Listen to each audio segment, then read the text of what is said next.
Aló, muy buenas noches.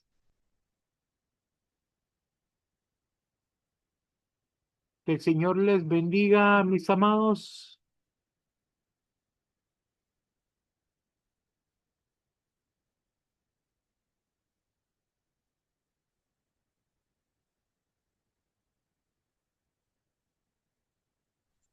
Bienvenidos a nuestra clase virtual de esta noche.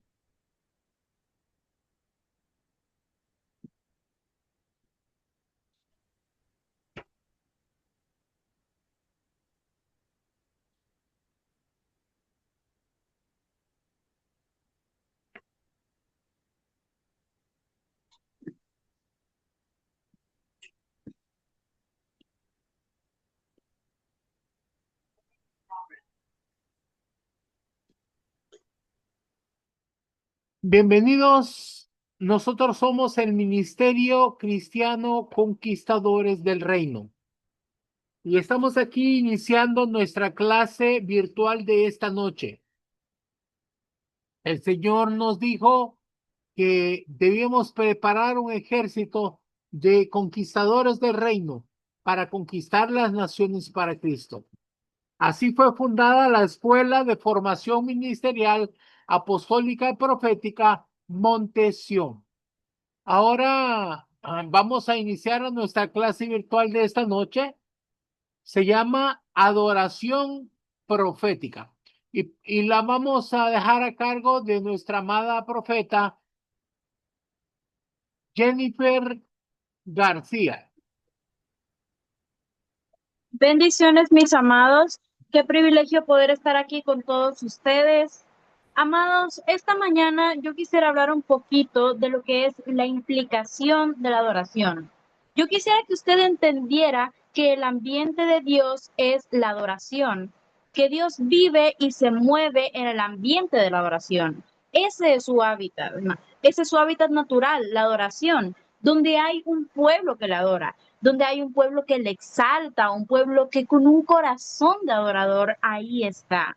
Ahí es donde a Dios le gusta estar. Y yo quisiera este día que entendiéramos un poco el trasfondo de cuando Dios decidió crear al hombre.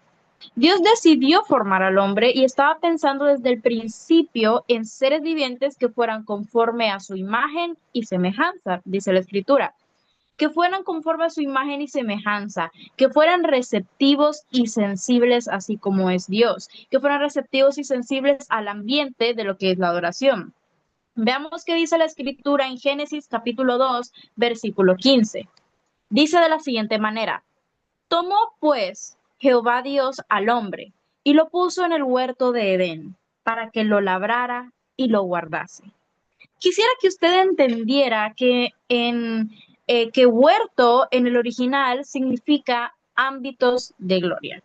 Entonces, huerto de Edén quiere decir ámbitos de gloria, quiere decir lugar de delicia, es un lugar de deleite. ¿Por qué? Porque cuando Dios ve la imagen y semejanza suya en algún lugar, Él pone su deleite y pone su delicia en ese lugar. Ahora quiero que usted entienda bien, porque el concepto de huerto es algo importante. Huerto tiene que ver con lo que es la producción de la tierra, tiene que ver con árboles, con frutos, tiene que ver con hojas verdes, tiene que ver con fructificar, con fertilidad. Y ese es el ambiente que a Dios le gusta. Entonces, donde Dios está presente en un lugar, en una nación, ahí habrá fertilidad de la tierra, ahí va a haber huertos fructíferos. Por eso Dios creó al hombre y lo colocó en el huerto, para que fuera acorde al ambiente con el espíritu de adoración. De manera de que dice la escritura de que el hombre se paseaba con Dios a la luz del día. ¡Qué maravilloso! O sea, el hombre y Dios platicaban. El hombre tenía un corazón que estaba conectado al corazón de Dios. El hombre era un adorador en el huerto y eso a Dios le agradaba.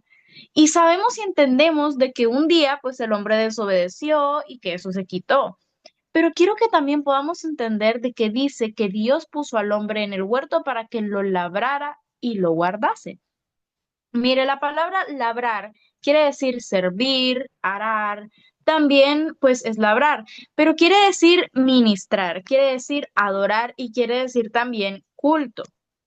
O sea que Dios, cuando pone al hombre en el huerto, no solamente es para que lo labre físicamente, como entendemos, como pensamos, que tal vez va a tomar una herramienta y va a comenzar a trabajar la tierra, pero la implicación no es solamente, no es exactamente el trabajo de labrar físicamente, es una implicación más profunda.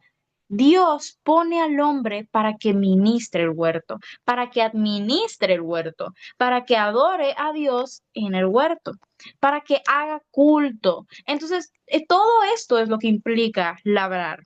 Y cuando el hombre desobedece, pues es sacado, pues obviamente, de esta dimensión y de ese ambiente de gloria. Él pierde la capacidad de adorarle como Dios quería que lo adorara. Ahora, algo que me llama mucho la atención es que aunque Adán y Eva fueron sacados del huerto, ellos dos tuvieron hijos. Te recordemos Caín y Abel. Y ustedes conocen la historia. Pero Abel, que era un hijo de esta pareja, aunque era hijo de una pareja que desobedeció, él también recibió revelación de Dios. Y por revelación fue que él trajo una ofrenda a Dios y trajo la mejor ofrenda. Veamos Génesis capítulo 4, versículo 4, que dice de la siguiente manera: Y Abel trajo también de los primogénitos de sus ovejas, de lo más gordo de ellas. Y miró Jehová con agrado a Abel y a su ofrenda. Entonces aquí yo quiero que usted piense por un momento, ¿de dónde fue que Abel aprendió esto? ¿Quién fue que se lo enseñó? ¿Quién le enseñó a Abel a adorar? Pues por lo que podemos entender, Abel recibió revelación por enseñanza del mismo cielo. Él le trajo a Dios la mejor ofrenda, pero nadie le dijo, nadie le enseñó. No vemos de que Dios haya dado una instrucción, una ley de que cómo se podía agradar a él. Sencillamente Abel recibió revelación de cómo agradar a Dios. Y vemos que Abel sigue la línea de adoración que Dios buscaba en la creación. Pero todos entendemos y sabemos que Caín mató a Abel por causa de la rivalidad, porque él no supo levantar una ofrenda que fuera agradable al corazón de Dios. Y entonces fue por eso de que pues mató a su hermano. Pero dice la escritura de que Dios bendijo a Adán y a Eva y que les dio otro hijo, el cual fue el que llamaron Set, que pues quiere decir reemplazo o quiere decir el que sustituye. O sea que Seth vino para sustituir o reemplazar a Abel. Pero luego a Seth le nació un hijo que se llamaba Enos. Entonces, yo no sé si usted ha meditado o se ha parado a ver un momento quién era Enos en la escritura, pero vamos a ver qué es lo que nos dice Génesis capítulo 4, versículo. Vamos a ver qué es lo que dice Génesis capítulo 4, versículo 25 al 26.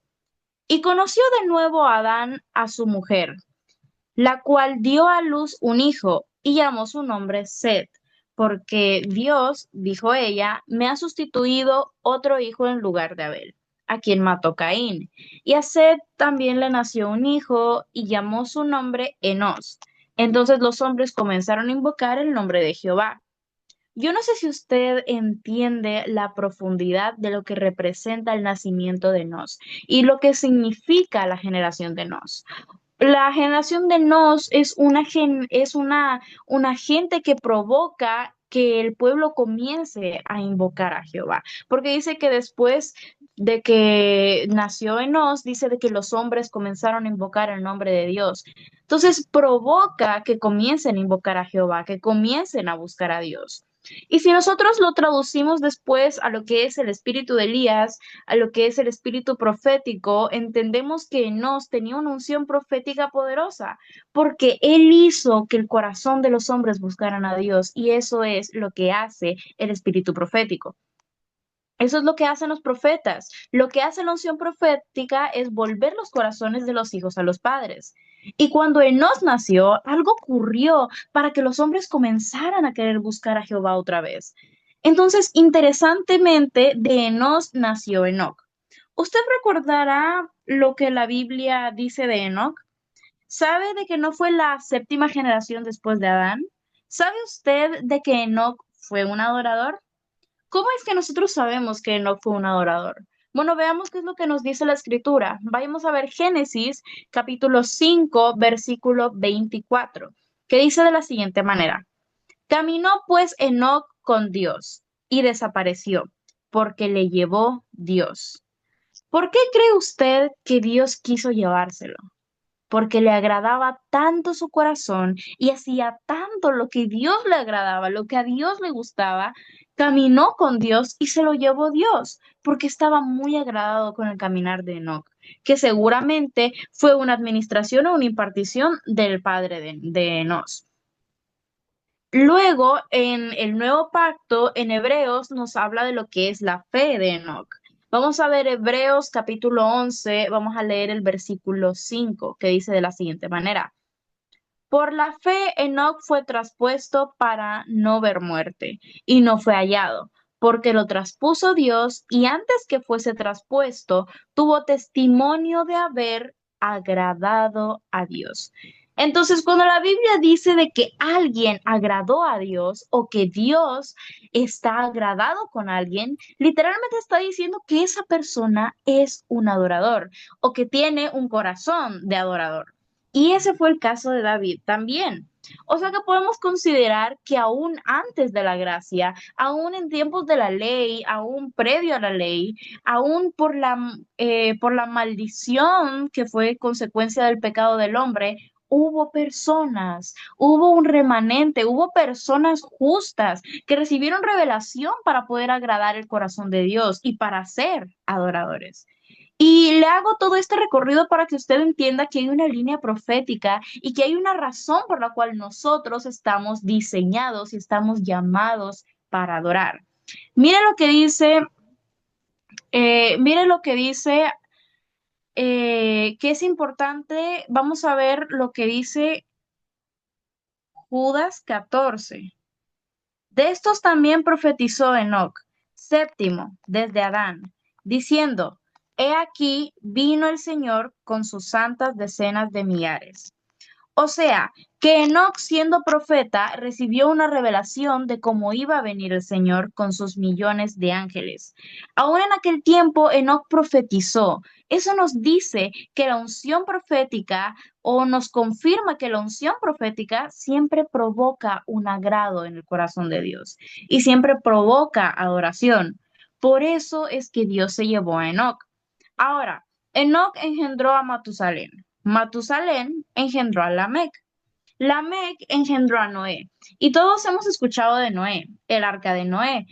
Pero Noé, según la escritura, es el primero que dice literalmente que levantó un altar.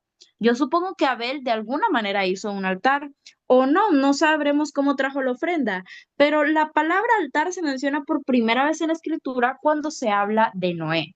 Pero le estoy mostrando que Noé viene de la línea directa también de Seth. Entonces, veamos qué dice Génesis capítulo 6, versículo 8 al 9. Pero Noé halló gracia ante los ojos de Jehová. Estas son las generaciones de Noé. Noé, varón justo, era perfecto en sus generaciones. Con Dios caminó Noé. O sea, que al igual que Enoc caminó con Dios, Dios caminó con Noé, que era de su misma línea. O sea, de que vemos de que Noé era indirectamente también descendiente de Abel. La Biblia registra que Noé fue el primero en edificar un altar para Dios. En Génesis capítulo 8, versículos 20 al 21, que dice de la siguiente manera.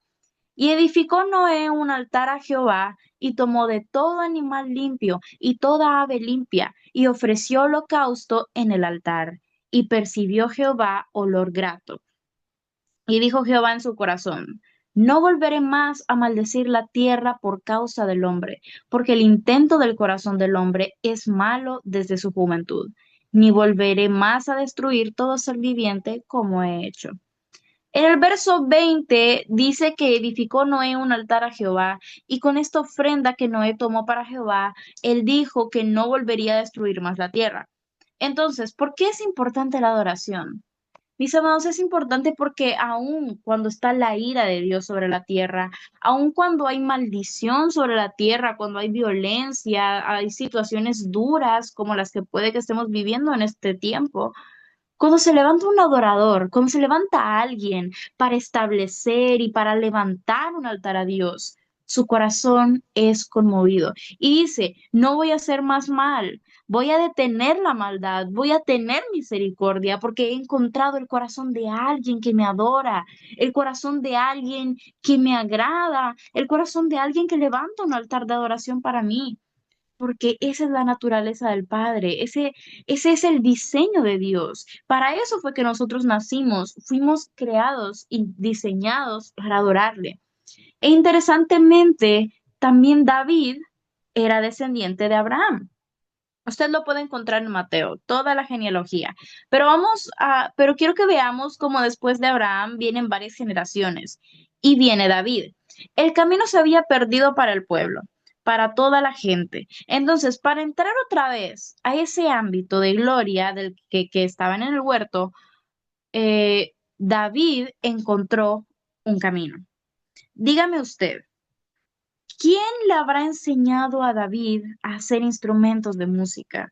Mire, la Biblia nos dice que en el tabernáculo de David habían instrumentos que habían sido fabricados por David, obviamente para adorar a Dios. Pero, ¿quién fue el que le enseñó a él? ¿Quién le enseñó a él mientras cuidaba las ovejas de su padre ahí en el campo? ¿Quién le enseñó a hacer flautas o arpas? ¿Quién le enseñó a hacer aquellos instrumentos que se usaban? ¿Quién fue el que le enseñó a componer esos salmos que compuso y que ahora leemos? Pero, ¿será que siempre fueron cantados? Mira, tiene que haber sido el Espíritu Santo mismo, tiene que haber sido en la creatividad del Espíritu Santo a través de David, porque David tenía el corazón de un adorador. David había nacido para adorar a Dios, era del linaje de Cristo mismo, y luego dice que Cristo es el linaje de David, pero viene directamente del corazón del Padre. Él había sido enseñado por Dios. Él canta salmos que son proféticos, mesiánicos. Hay gente que ve los salmos solamente como algo, pues, para leer o entretenerse, pero los salmos son libros proféticos del profeta David que determinan los tiempos por venir. Es el corazón de un adorador conectado con Dios para establecer base y fundamentos de la adoración. Miremos lo que dice Salmos capítulo 5 versículo 7. Dice de la siguiente manera. Mas yo por la abundancia de tu misericordia entraré en tu casa, adoraré hacia tu santo templo en tu temor. Él estaba hablando no del día que se muriera al entrar a la morada celestial. Él estaba hablando de entrar al mismo lugar santísimo, la casa, la morada de Dios para adorarle, postrarse delante de él. Y David es el ejemplo y la muestra de lo que es un adorador. Mire lo que dice Salmos 95, versículos 6 al 7. Dice, venid, adoremos y postrémonos, arrodillémonos delante de Jehová nuestro Hacedor, porque Él es nuestro Dios. Nosotros, el pueblo de su prado y ovejas de su mano, si oiréis hoy su voz. David en todo tiempo nos insta a la adoración. Él conoció el secreto de adorar al Padre, de estar en intimidad con Él. ¿Por qué cree usted de que pudo usar efectivamente la onda y la piedra para derribar al gigante? Él no iba en su propia fuerza, como un adorador que él era. Él tenía la revelación, el momento, el tiempo exacto para vencer al enemigo. No era algo natural, porque déjeme decirle que naturalmente eso sí estaba muy difícil. El que con una piedra poder derribar un gigante de la estatura que tenía Goliat, eso en lo natural no es, uno lo mira muy difícil, pero él iba en la fuerza del Todopoderoso. Él iba como un adorador que sabe que tiene la victoria porque tiene el respaldo de su Dios. Los adoradores conocen el futuro porque la revelación se activa cuando adoran y pueden saber lo que está por venir. El corazón de un adorador no puede ver derrota. El corazón de un adorador siempre declarará y cantará las maravillas del Todopoderoso. Siempre va a estar profetizando la victoria de Dios, va a estar estableciendo lo que Dios va a hacer. Amados, es necesario de que se levante un pueblo adorador, con corazón como el corazón de David, como el corazón de Enos, como el corazón de Enoc, como el corazón de Noé, un pueblo adorador con corazón del Cristo Todopoderoso, que fue el máximo adorador, que pueda hacer la victoria, que tenga los ojos abiertos en el mundo espiritual, para que no se deje intimidar por el mundo natural, por las noticias, que las cosas que diga el mundo no lo pongan triste, que las noticias no lo hagan sentir y volverse pesimista, que lo que dice el mundo no pueda vencerles, sino que es la revelación que tiene dentro, que esa revelación provoque el resultado, la victoria, y declaren y profeticen a los cuatro vientos que Jehová reina. Nosotros, mis amados, la iglesia, somos llamados a establecer lo que Dios ha dicho desde el principio. Nuestro Dios conoce el final desde el principio y siempre el final es el que vencerá. Y nosotros juntamente con Él. Ahora, nosotros la única manera de cómo podamos enfrentar la adversidad es con un corazón conectado al corazón de Dios. Si usted se desconecta, si usted se desenchufa y usted empieza a ver lo que dice las noticias, lo que dice la prensa, lo que dice la televisión, usted no va a poder seguir viendo en el mundo espiritual, no va a poder seguir viviendo en esa dimensión sobrenatural. Usted necesita mantenerse adorando. Usted necesita mantenerse adorando a Dios, al invisible, para que nada de lo externo lo pueda intimidar. Es ese tiempo de adoradores que necesitamos. Interesantemente, David levantó un altar. Y no vamos a hablar sobre el tabernáculo de David, pero sí quiero aclarar un poquito de lo que es un altar que levantó David en la era de Ornán. Ornán Jebuseo. Y yo entiendo de que esta era algo que si usted hoy en día puede ver, hoy en día ve dónde queda o dónde quedaba la era de Ornán, usted se da cuenta de que es un lugar muy fértil, es un lugar muy verde, un lugar hermoso. Y yo entiendo de que David levantó un altar en un lugar que fue como un huerto. Y aunque el altar que levantó era para aplacar la mano de Jehová, porque había consecuencia, porque él había censado al pueblo y vino mortandad, y Dios le puso a escoger. Pero cuando David levantó este altar en la era de Hernán Jebuseo, la espada desenvainada de Jehová, el ángel de Jehová la guardó. Cesó la mortandad, porque el corazón de Dios estuvo agradado con el altar que levantó David, con el altar que levantó David en la era de Ornán. Ahora, si usted recuerda, Ornán también tenía un corazón generoso. Él le dijo a David, no, yo te voy a dar todo lo que necesites, yo te doy la tierra, te doy los elementos, agarra lo que necesites, piedra, para el altar, la leña, lo que quieras. Pero recordemos de que David le dijo, no. Yo no voy a dar ofrenda o sacrificio que no me cueste nada. Yo no voy a dar un altar, no voy a dar un becerro, no voy a dar nada por lo que yo no pague el precio. Entonces yo quiero decirle esta mañana de que la adoración conlleva un sacrificio. Yo no te estoy hablando de un sacrificio, de ir a la cruz, de un sacrificio, de, por ejemplo, dormir en camas de clavos, pero el sacrificio es doblegar la carne, doblegar el yo, porque la adoración tiene que ver con obediencia absoluta. La adoración tiene que ver con servicio a Dios, porque la oración tiene que ver con un culto constante y permanentemente a Él, 24 horas al día. Y para que tú vivas una vida de gratitud a Dios, una vida de exaltación, una vida de adoración a Él, es necesario el sacrificio. Muchos quieren todo lo que conlleva la presencia de Dios y quieren la victoria de Dios, pero no quieren el sacrificio. Pero mis amados, la adoración conlleva sacrificio. Veamos qué dice Primera de Crónicas 21 y versículo 25 al 26. Dice, y dijo David a Ornán, por aquel lugar el peso de 600 ciclos de oro. Y edificó ahí David un altar a Jehová, en el que ofreció holocaustos y ofrendas de paz. E invocó a Jehová, quien le respondió por fuego desde los cielos en el altar del holocausto. Siempre que tú levantas un altar de adoración a Dios que agrada a su corazón, Él va a responder con fuego.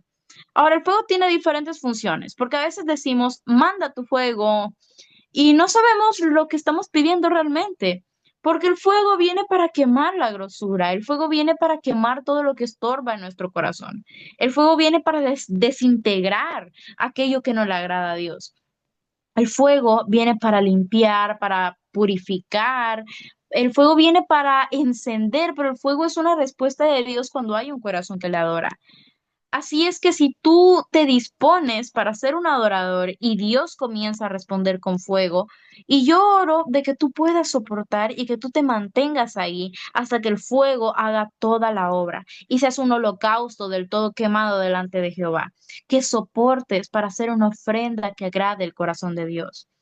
Mis amados, el fuego viene para quemar todo lo humano, todo lo carnal, y que todo lo que quede sea lo que está en el espíritu y el anhelo de adorar en todo tiempo. Así que David levantó un altar en la era de Ornán. Pero me enseña la Biblia y es interesante que hay lugares donde hay una unción conquistada y esa era de Ornán, si ustedes ven luego geográficamente, estaba en el mismo monte Moriah. Y el monte Moriah es un lugar donde por primera vez alguien dijo que iba a adorar. Abraham dijo, cuando iba con su hijo al monte Moriah, dijo, iremos, adoraremos y volveremos. O sea que por primera vez vemos ahí a Abraham diciendo que van a adorar, que él y su hijo iban a ir a adorar, porque pues él iba a ofrecer un sacrificio arriba del monte Moriah. Pero luego, Monte Moriah está ubicado en un lugar donde David levanta el altar, donde dice de que en la era de Ornán Jebuseo levanta ese altar. Pero posteriormente vemos de que David comienza a traer piedras y comienza a traer todos los materiales, porque él quería construir lo que era pues un templo. Y sabemos de que Dios le dijo, no me harás templo tú, porque has derramado mucha sangre, pero levantaré uno de ti que sí tendrá un reino eterno y permanente, que se levantará en un templo. Y aunque naturalmente está hablando de Salomón, que sería descendencia de David, en el espíritu está hablando del Señor Jesucristo, que es al cual Dios está levantando después de David, que tiene un reino eterno. Vamos a ver qué dice Segunda de Crónicas, vamos a ver el capítulo 3 y versículo 1, que dice de la siguiente manera: comenzó Salomón a edificar la casa de Jehová en Jerusalén, en el monte Moriah, que había sido mostrado a David su padre, en lugar que David había preparado en la era de Ornán Jebuseo. O sea, de que donde Abraham fue a ofrecer a Isaac, posteriormente David levanta ahí un altar. Y después dice de que Salomón ahí levanta el templo de Dios. Lo que yo quiero enseñar con esto es que las cosas en la escritura no están ahí por gusto, sino de que están ahí para que nos traigan revelación, nos traigan luz y nos traigan claridad. Entonces, quiere decir de que este era un lugar con una unción conquistada. Abraham conquistó la unción en el monte Moriah y ese era un lugar donde se traía la presencia de Dios, porque ahí fue donde un hombre obediente estuvo dispuesto a sacrificar a su propio hijo para agradar a Dios. Y entonces eso atrajo la presencia de Dios. Y la presencia de Dios, a su vez, atrae que gente se sienta atraída a hacer cosas en ese lugar. Gente de Dios, obviamente. Y por eso fue de que después David compró esa era para levantar un altar a Jehová. Y por eso después Salomón se siente atraído a levantar ahí el templo del Señor. Entonces ahora muchos dicen de que ese mismo monte Moriah es donde ahora se encuentra el Domo de la Roca o la Mezquita de Omar, que algunos lo llaman así. Muchos dicen de que fue el verdadero lugar donde murió el Señor Jesucristo, porque la verdad no se sabe el lugar exacto, pero por referencias bíblicas y proféticamente, pues muchos tienden a pensar que fue así. Pero la enseñanza para nosotros es que nosotros podemos conquistar la unción en un lugar. Cuando nosotros somos adoradores, que levantamos adoración permanente al Señor, nosotros nos podemos dar cuenta cuando en un lugar hay una unción conquistada, cuando en ese lugar se atrae la presencia de Dios, es que hay una unción conquistada y las personas que lleguen a ese lugar se van a dar cuenta que en ese lugar es más fácil profetizar, que en ese lugar hay como un aire más limpio, de que es un lugar donde es más fácil conectarse con Dios. ¿Por qué? Porque es una unción conquistada en aquel lugar. Y yo creo de que Dios está hablándonos a cada uno de nosotros, que somos responsables de establecer altares de adoración en la ciudad donde vivimos, en el lugar donde estamos, para que Dios manifieste su presencia. Ahora, ¿por qué estamos haciendo todo esto? Es necesario que nosotros tengamos un conocimiento, porque yo creo que todas estas cosas que nos hablan en la escritura son muy importantes y nos pueden traer un mensaje, un aprendizaje a lo que es ahora. Entonces, David ya era ungido, él era un adorador. Cuando Samuel vino con el cuerno de aceite, lo derramó sobre su cabeza y fue ungido. Pero solamente era para confirmarlo lo que ya había, por así decir, confirmarlo o habilitarlo, autorizarlo delante del mundo natural, delante de la gente, pero él ya era ungido por Dios.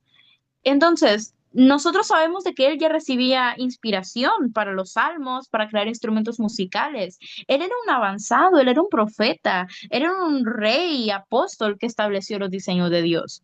Entonces, algo interesante es que Dios le mostró el tabernáculo a tres personas, a Gad, a Natán y a David. Pero fue David quien estableció el tabernáculo, porque además de profeta, era un apóstol, él era un rey y fue el que estableció los diseños. David no tenía una estructura en el tabernáculo de David, no había una división, pero David no entraba a un lugar, no entraba al templo. David entraba al mero corazón de Dios, porque él conocía lo que era el camino para poder agradar al Padre. Entonces, el asunto no es entrar a un lugar físico, el asunto es entrar a donde está el trono del Dios Todopoderoso, donde Él se sienta agradado y comienza a hacer todo lo que es su voluntad y a establecer todo lo que Él dijo desde siempre. Entonces, David es un ejemplo para nosotros, porque David se movía en tres dimensiones. Habló de él porque él era un adorador, es nuestro modelo de alguna manera, aunque sabemos que el máximo adorador pues es Jesucristo. David se movía en tres dimensiones porque él conocía los cielos. Él se movía en la dimensión celestial, donde se movían también los ángeles. Y él tenía visión y revelación. Y usted lo puede ver en los libros proféticos, en los salmos. Él se movía en el ambiente de los cielos, en el ámbito. Pero él también ganaba territorio en la tierra. Él era un valiente. Él era un hombre de guerra. Él estableció dominio y territorio. En el tiempo de David es cuando más territorio tuvo Israel, o sea que dominaba la tierra, pero también él debajo de la tierra. Él fue el mismo Hades, alabadón, y en su salmo dice, y alaba, y en su salmo dice, sácame, no me tengas aquí. O sea, él tuvo revelación de lo que había abajo. Él se movía por las tres dimensiones, por causa de la unción que tenía, por causa de lo profético, por causa también de lo apostólico que había en él, pero también por causa de que él era un adorador. Al adorador, Dios le permite ir de una dimensión a la otra, pero David solo es una sombra y figura del que habría de venir, del que llegó a ser el Señor de los cielos, de la tierra y debajo de la tierra. El Señor Jesucristo ha sido el máximo adorador en todos los tiempos. Ahora, ¿por qué Él era un adorador? Usted me dirá, pero nosotros no vemos que la Biblia que diga de que él cantaba. Probablemente la única vez de que dice que cantaba es el día de que fue apresado, que cantaba himnos. Pero él era un adorador, porque él estableció un precedente de obediencia absoluta. Y dice de que adoración tiene que ver con lo que es la obediencia. El Señor Jesucristo ha sido el máximo adorador de toda la historia. Él le dijo al Padre, consumado es, cuando él había terminado la obra que a él le había sido mandado. El Señor Jesucristo llegó a ser Señor de todo lo que estaba en los cielos, en la tierra y aún lo que está a ultratumba, aún lo que está debajo de la tierra, porque Él venció en las tres dimensiones. Pero interesantemente, y con esto yo quiero volver a algo del principio, y es que para el Señor Jesús hubo dos huertos importantes. Recuerde que empezamos hablando del huerto de Edén, que es el ambiente de adoración. Pero para Jesús hubo dos huertos muy importantes. Ya usted, conforme a esto, va a ir meditando, ya probablemente sepa que estamos hablando del huerto de Getsemaní y el huerto de la tumba. Ahora, ahora, Cuando Jesús estuvo en el huerto de Getsemaní, ese huerto fue que ahí que dejó a sus discípulos orando. Él ahí de verdad se quebró delante del Padre. Esa fue una duración máxima. Él sabía que iba a la cruz al día siguiente, pero le dijo al Padre, que no se haga mi voluntad, sino la tuya. O sea, hazlo conforme tú quieras, porque yo quiero hacer tu voluntad. Y ese es el acto máximo de adoración que pudo haber hecho alguien, y fue precisamente en un huerto, que fue el huerto de Getsemaní. Getsemaní quiere decir la prensa o el lagar. Tiene que ver con un lugar donde con una piedra machacaban lo que eran pues las aceitunas o las olivas, para entonces pues producir el aceite, el lugar de la prensa, y ahí fue donde el Señor Jesucristo fue quebrado y le sacaron hasta lo último del aceite de la unción. Ahí fue donde él se negó plenamente a sí mismo y le dio lugar a su Padre y se convirtió en el máximo adorador. Pero al día siguiente él es llevado y puesto clavado en el madero. Y es justamente esto también en un huerto. Veamos qué dice Juan capítulo 19, versículo 40 al 41. Tomaron pues el cuerpo de Jesús y lo envolvieron en lienzos, con especias aromáticas, según es costumbre sepultar entre los judíos. Y en el lugar donde había sido crucificado había un huerto. Y en el huerto un sepulcro nuevo, en el cual aún no había sido puesto ninguno. Es interesante que Dios pone el primer hombre en un huerto para darle vida, pero luego Jesús muere en un huerto y muere para darnos vida, porque ahí fue donde todos recibimos vida. Ahora, el profeta Joel nos había anunciado desde antes la restauración del huerto. Vamos a ver cómo dice en el libro de Joel, el capítulo 2, versículo 21 al 22, que dice: Tierra, no temas, alégrate y gózate, porque Jehová hará grandes cosas. Animales del campo, no temáis, porque los pastos del desierto reverdecerán, porque los árboles llevarán su fruto, la higuera y la vid darán sus frutos. Nos habla de un huerto. Acá nos está hablando la higuera y la vid darán sus frutos. La higuera nos habla de higos y la vid nos habla de uvas.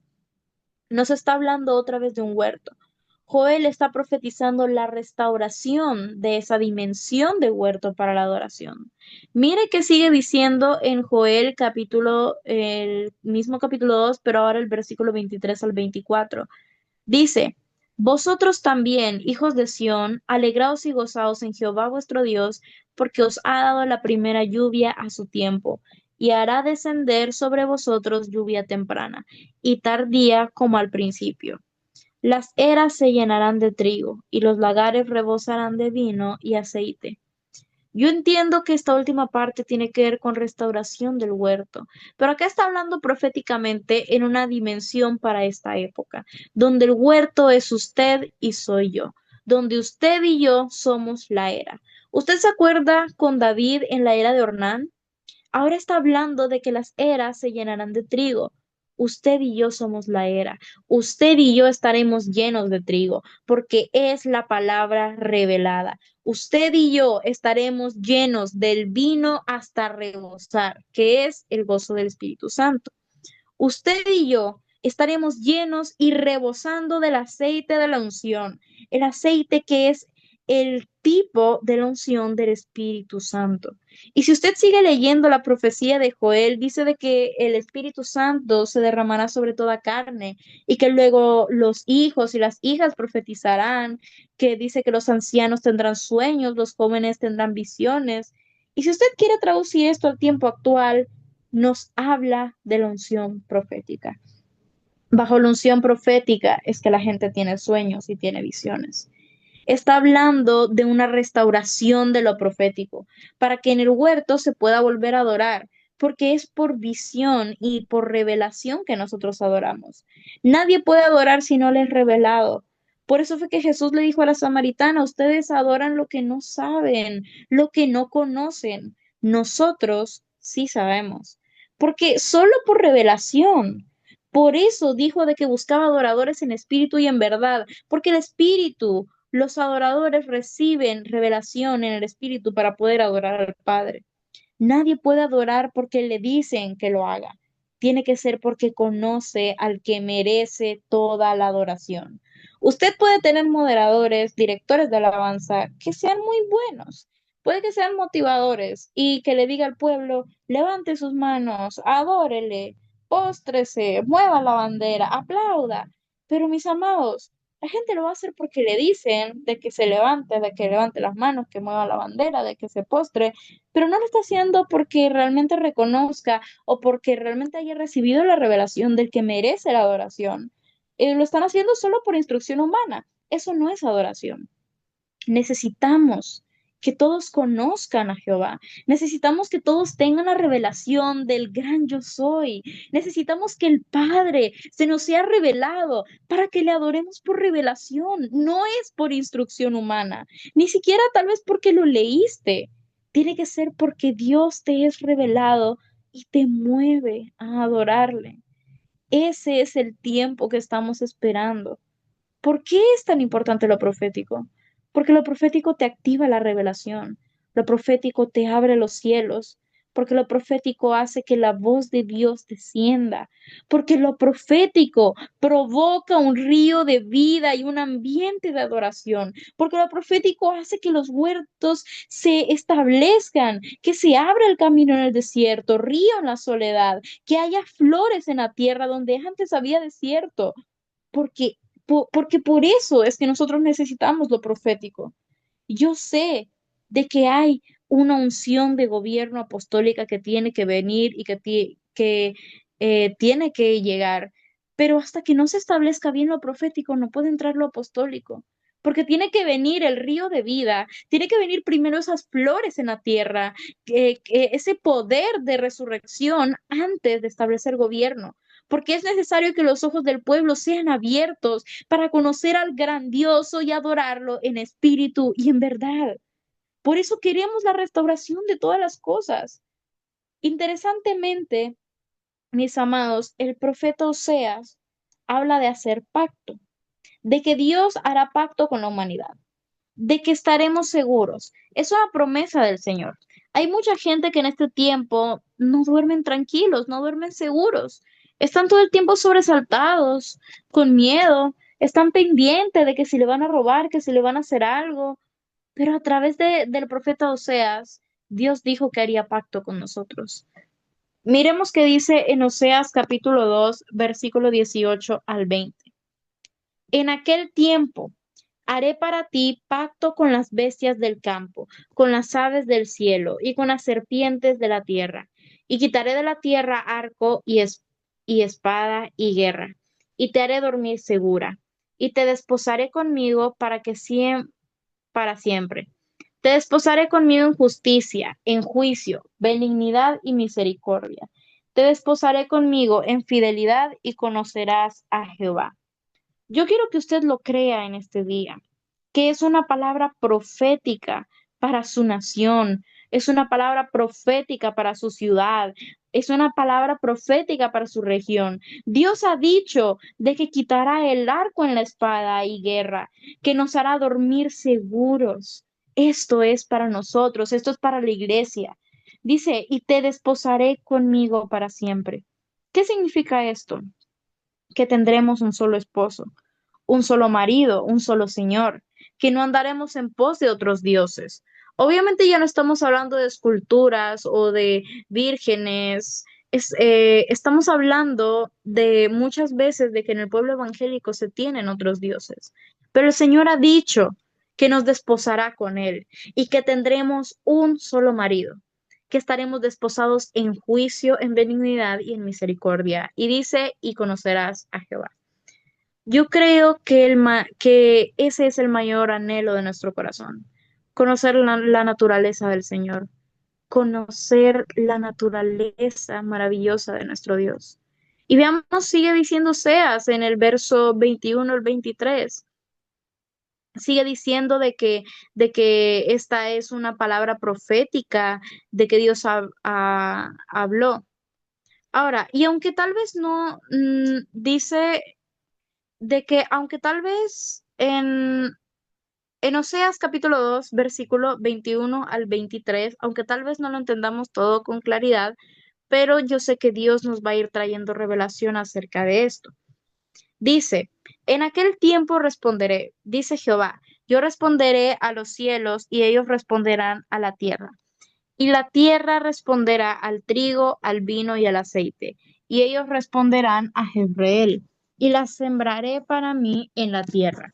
Y tendré misericordia de lo Ruhama, y diré a lo a mí, tú eres pueblo mío, y él dirá, Dios mío. El trigo, el vino y el aceite, mis amados, es lo mismo que acabamos de hablar de la profecía de Joel. Tiene que ver con un huerto, tiene que ver con la producción que hay en un huerto. Y esto yo estoy convencida de que tiene que ver con el ambiente de adoración. Jezreel quiere decir Dios siembra. Jezreel es un valle en Israel, es un valle muy fértil. Y vamos a decir de que es como un huerto. Pero Jezreel quiere decir Dios siembra. Y es una promesa de que Él tendrá misericordia del que antes no había tenido misericordia y que llamará pueblo mío al que antes no era su pueblo.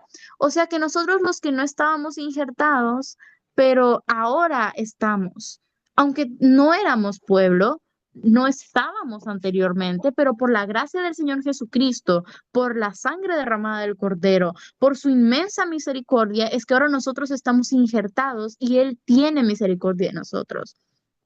Y es su inmensa misericordia, la revelación para que le adoremos. Mis amados, el trigo es la palabra revelada. Dijimos que la vid, el gozo, el fruto del Espíritu y los olivos tienen que ver con la unción del Espíritu Santo. Ahora, hoy en día somos el huerto. En un tiempo fue Edén, en otro tiempo fue Moriah, pero hoy en día el huerto, mis amados, no es un lugar físico. El huerto es usted y soy yo, porque nosotros somos el templo que el Espíritu Santo está levantando para que more la presencia del Dios vivo. Nosotros somos el huerto de Dios. Ahora, en el tiempo del huerto de Edén, Dios descendía y hablaba con el hombre. Dios descendía y se alegraba con el hombre. Pero mis amados, en este tiempo Dios viene a buscar el fruto en su huerto, que eres tú. Esta mañana yo quisiera que tú guardes esto fuerte en tu corazón, que esta noche se quede grabado en tu corazón de que tú y yo somos el huerto de Dios. Él viene para alimentarse en su huerto. ¿Cuántos saben de que Dios se alimenta de nosotros, así como nosotros nos alimentamos de Él? Él se alimenta de nosotros. Proféticamente, Salomón en el libro de Cantares dice en Cantares 4, el capítulo 4, versículo 12 al 15, dice, huerto cerrado eres, hermana mía, esposa mía, fuente cerrada, fuente sellada. Tus renuevos son paraíso de granados, con frutos suaves, de flores de aleña y nardos, nardo y azafrán, caña aromática y canela, con todos los árboles de incienso, mirra y aloes, con todas las principales especies aromáticas, fuentes de huertos, pozo de aguas vivas que corren del Líbano. Tú eres la amada, la hermosa, la esposa, la amiga del Señor y tú eres el huerto fértil del Señor, mis amados. El mismo Salomón lo dice en Cantares 5, versículo 1. Mire lo que dice. Dice Cantares 5:1. Yo vine a mi huerto, oh hermana mía. He recogido mi mirra y mis aromas. He comido mi panal y mi miel, mi vino y mi leche he bebido. Comed, amigos, bebed en abundancia, oh amados.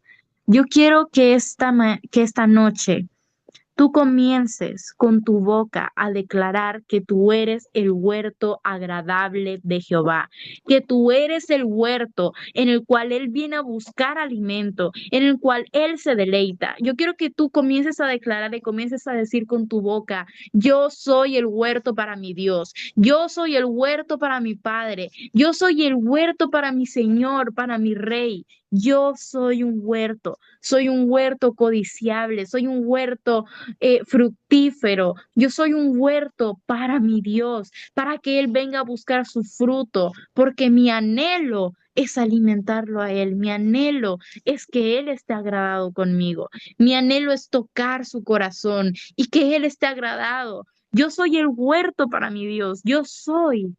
el huerto para mi Dios. Y yo espero que usted comience a creerlo y comience a declararlo. Y quiero establecer esta palabra para terminar, y es que nosotros, mis amados, el pueblo de Dios, los hijos del reino, somos el huerto que provoca el deleite del Padre. Si nosotros mantenemos ese huerto abundante, como dice la Escritura, seréis como huerto de riego cuyas aguas nunca fallarán. Si nosotros nos mantenemos en esa condición, el Padre siempre tendrá alimento que comer aquí en la tierra. Y el Padre siempre podrá descender a su ciudad, a su nación, para tener alimento para Él. Y si nosotros mantenemos alimento para Él, Él estará continuamente su presencia en nuestras ciudades, en nuestros barrios, en nuestra nación. Él estará siempre descendiendo y donde su gloria está, donde su luz está, donde su presencia permanece, no puede haber muerte, no puede haber tiniebla, no puede haber maldición. Nosotros somos los que podemos parar la ira y el dolor. Nosotros somos los que podemos parar la maldición. Nosotros somos como hizo David, que levantó un altar y la espada desenvainada de Jehová se metió. Yo quiero invitarle este día a que usted sea sensible a esta palabra y que abra su corazón y que no te olvides de lo importante que es esto, de que tú te puedas entregar totalmente a Dios. Yo te bendigo con todo mi corazón. Yo te bendigo con una bendición de fructificación, con una bendición de establecimiento de ti, de tu casa, de tu iglesia, de tu congregación. Yo declaro, yo proclamo y profetizo de que eres fructífero, que eres fértil, que eres próspero y que aunque hable en crisis, tú no estarás en crisis, porque el adorador tiene todo lo que necesita, porque tu delicia está en Jehová y el corazón del Padre está todo lo que tú necesitas. Yo profetizo que tú eres un pueblo fructífero y fértil. Profetizo de que no tendrás necesidad de nada, que no tendrás escasez y que tú siempre tendrás abundancia en el nombre poderoso de Jesús. Gracias, amada profeta, por estas palabras y por esas bendiciones que nos han declarado ahora. No estamos muy entendidos que somos un sacrificio vivo para nuestro Dios. Gracias por esta hermosa enseñanza. Ahora vamos a dar el manual. em, El manual de adoración profética. Y para poder recibir este manual necesitas enviar una foto de esta imagen, adoración profética. Código 484626. Tómale una foto a esta imagen y la envías para que nosotros podamos enviarte un manual digital y así puedas compartir esta enseñanza en sus congregaciones. Estamos muy contentos porque el Señor nos sigue dando un alimento espiritual al debido tiempo y mañana vamos a tener una reunión muy importante hablando de los decretos y espero que ninguno de ustedes se pierda para que podamos recibir nuestro alimento espiritual. Yo los bendigo y los cubro con la sangre preciosa del Cordero en el nombre poderoso de Jesús.